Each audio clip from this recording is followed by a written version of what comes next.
Hey guys, LocsNLoad here. And no, I'm not dirty. This is the same day. I know you've seen the shirt. It's like, what? It's like the third video with this shirt on. No, I'm just doing these gun rants back to back. Alright, today's gun rant is I just celebrated October 31st, my 1 year of concealed carry. And so this kind of going over some of the things I've learned or mistakes I've made while concealed carrying my first year. Safety check. Anyway, so I got my license last October, Halloween, of course, and my first carry gun was a Glock 32 357 SIG. I had it in a Bravo, no, not Bravo, a Blackhawk holster, like a cheap holster you get right there at the gun store. I didn't know. I thought a holster was a holster. And it worked for the little time I did. But I realized that the Glock 32 was a little too big. And ammo for that thing is expensive. So I converted my Glock 32 to a 9mm, and I carried that as a Glock 19 for a while.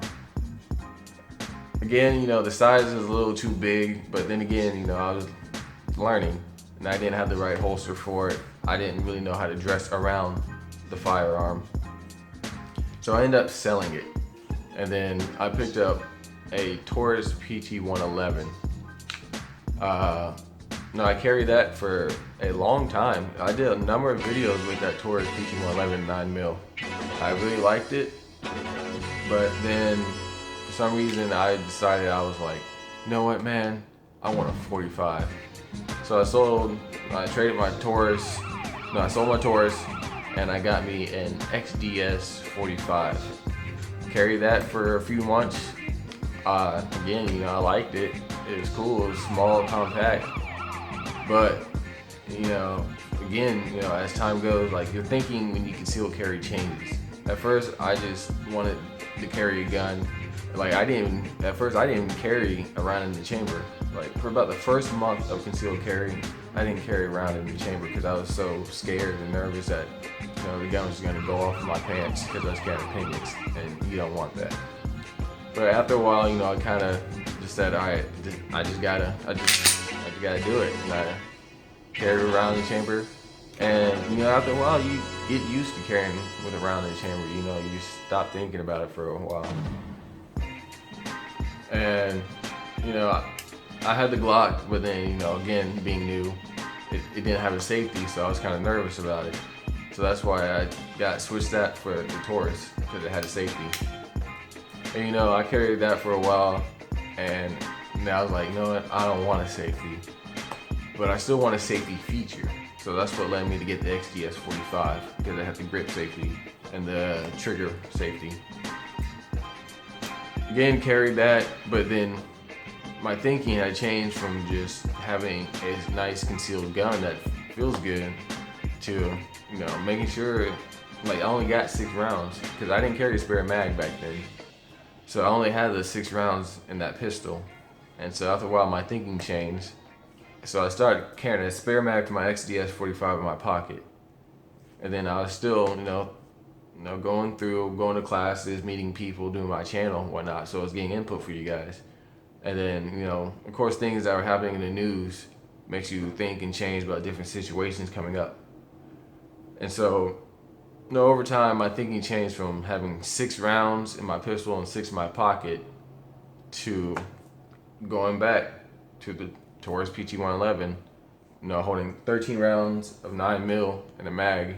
And I carry a backup mag, giving me a total of 26 rounds. And that right now is my concealed carry EDC when I leave, is 26 rounds of 9mm of hollow points when I leave the house. And that's how I do it, and it's become comfortable. At first, carrying a spare mag, having that extra bolt there, it's a little awkward, but now I feel used to it. Now it feels kind of weird when I don't carry a spare mag. But when I first started getting into the ammunition I used to carry, when I first started, I didn't really know. I thought bullets were bullets. So I carried FMJ 9mm rounds in my Glock, and FMJ 9mm rounds in my 357 SIG. So, of course, doing studies and, learning after carrying a gun, because you want to learn about your gun, you want to learn about the ammunition, you want to learn more and more there, so you become comfortable concealed carrying. After a while, I learned that, hey, FMJs are not the best carry ammo. So for the longest time, and even now, I still use Federal Premium Hydro Shocks. These are 135 grains Hydro Shock. Sometimes I'll carry 124, depends on what Walmart has. But now I'm carrying in my primary mag. My primary mag right now, I'm carrying the 92 grain plus P Telos controlled fracturing round, and works, feeds through my gun, and I like the ballistics, so I carry it. And for my backup mag, I got the tried and tested and true Federal Premium Hydro Shocks.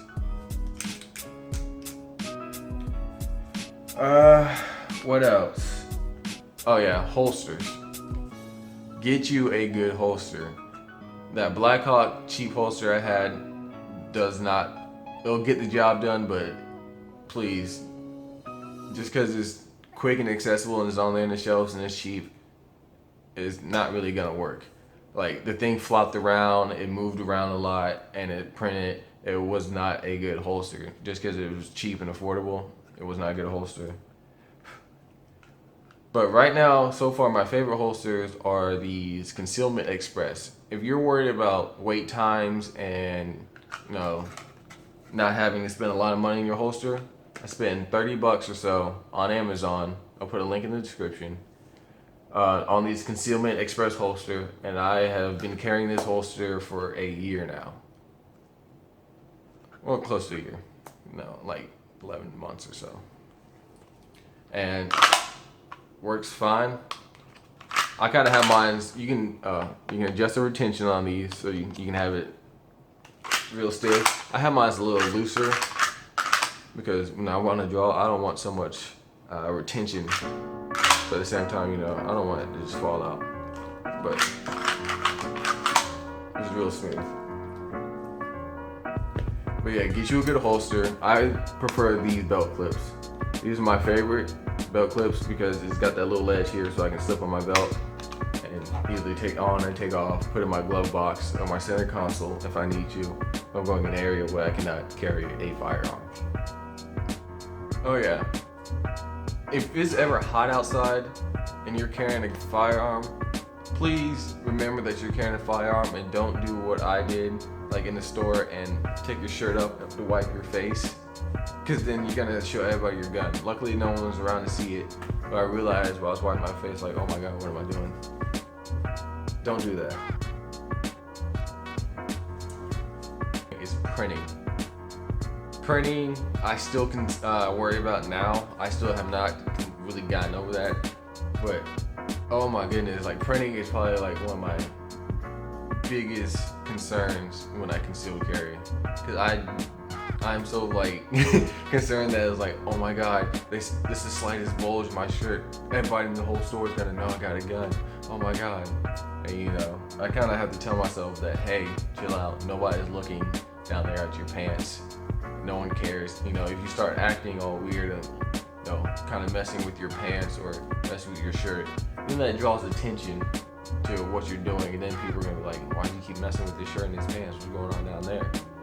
So the best thing to do is just act natural, pretend like it's not there. Dress around the gun. Big shirts work. Maybe I'll do a video on that some other time, how to dress, concealed carry and dressing. But yeah, don't worry so much about printing. It's not the end of the world. No one's really paying attention to really what you got going on down there anyway. So relax, carry your firearm, be cool. Alright, driving with a firearm.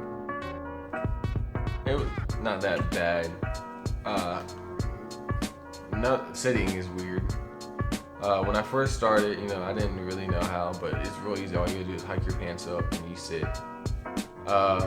The only weird thing is when it comes to driving with a firearm is your seatbelt. Sometimes I'll take my seatbelt and tuck it like underneath the firearm. So if I had to lift my shirt, you know, I can just go straight to the firearm and pull out and use it instead of having to lift my shirt, move the seatbelt, then draw my firearm. So sometimes I do that, and that's a little weird because, you know, I'm not, you know, it's new to me, so somewhat. But now, you know, it's not, you know, you just get in, throw it underneath your skin, throw your shirt over the gun, and you just go. It's funny how comfortable you get, you know, once you do something for a while. You know, the longest I've driven appendix carry was like 6 hours. I went to North Carolina for the NAGA rifle course and the pistol course with Oliver Kingdom. Great course, you should check it out. And you should totally, if you come to your city, take one of Oliver Kingdom's courses.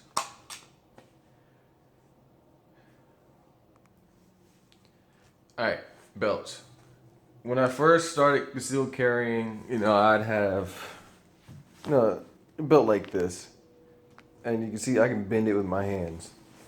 And that is not a good belt for concealed carry. You don't want a belt that's gonna bend in and loop and not really support the weight of your firearm. So I got me a gun belt. This is I don't even know if you can tell. Gold and Goodrich Phoenix series. It's a Velcro gun belt. And I like these because, you know, I can just fit it around my waist with the Velcro. And how I appendix carry, I'll have it like this. Normally people have the Velcro in the front like a normal belt. If you had a buckle, like this is your buckle, I have my buckle off to the side. Something I learned concealed carrying because, you know, trying to carry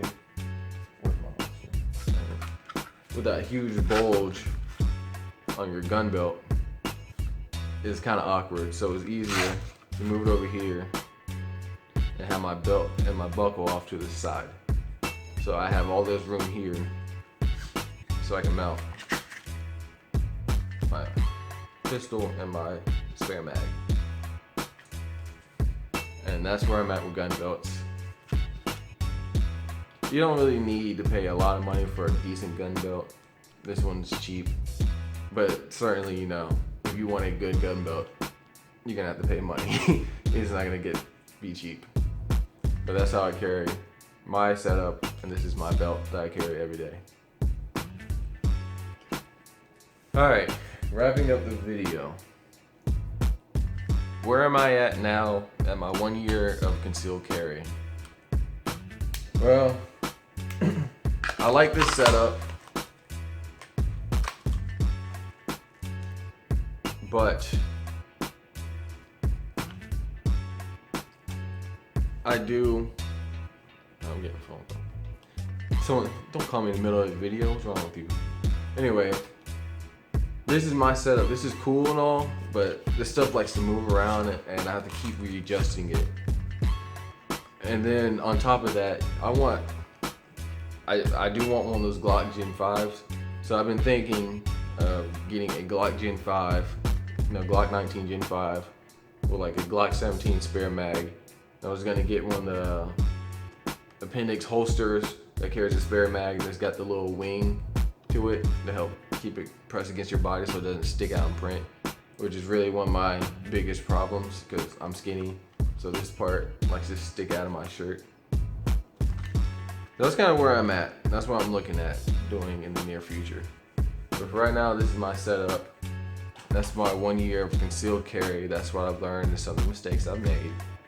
So I hope you enjoyed the video. As always, like, comment, subscribe. LocsNLoad out.